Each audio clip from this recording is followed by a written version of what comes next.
Among the many fascinating scientific endeavors largely underreported by the news media, research into the disappearance of the wildebeest western herd stands out.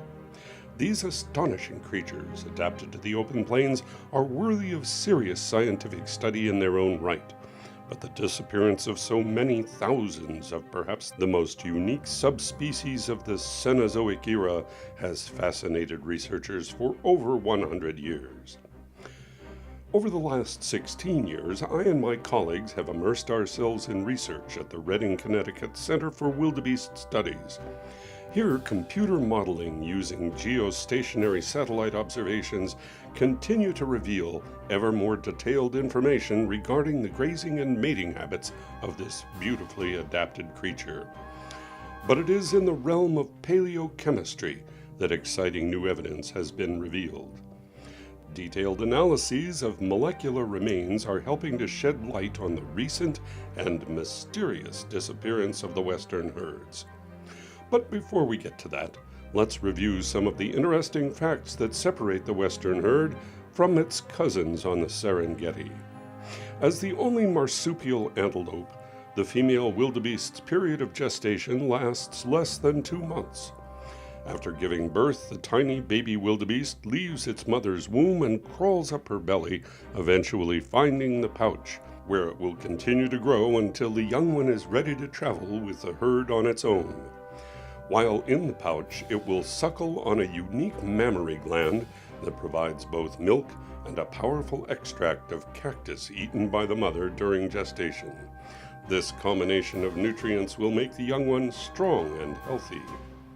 As most of you know, the unique and beautiful call of the wildebeest serves not only to help mothers and their young stay near each other during migration. The cries are also a kind of echolocation device that keep members of the herd from running into one another.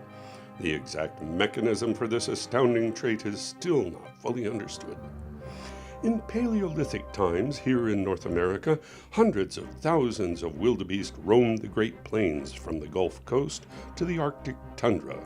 Confrontations with other herd creatures, like the Native American donkey, were common.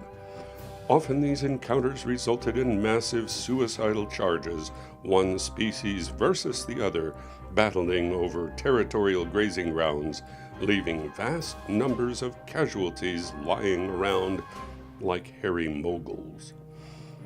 The mighty wildebeest eventually triumphed over the lowly but tenacious donkey, and by the time Europeans arrived in North America, the unfortunate donkey had gone extinct, the last one reportedly dying near Quarry Farm in New York.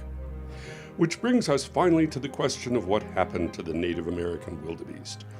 Clearly, the species still thrives in Africa, but what about ours? What happened? Where did they go? A theory advanced by the genius Nikola Tesla may hold the answer. Recently found traces of copper in an ash layer associated with nearly fossilized wildebeest bones provide compelling evidence that the famous inventor was right. The American wildebeest was covered with a unique copper-infused, wire-like hair.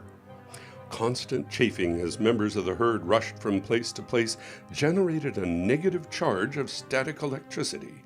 In battle with the donkeys, which are theorized as having had a more grounded physique, this charge was neutralized. Not long after donkeys became extinct, the charge grew massive, and evidence suggests the entire species was incinerated in a massive electrically generated flash of spontaneous combustion.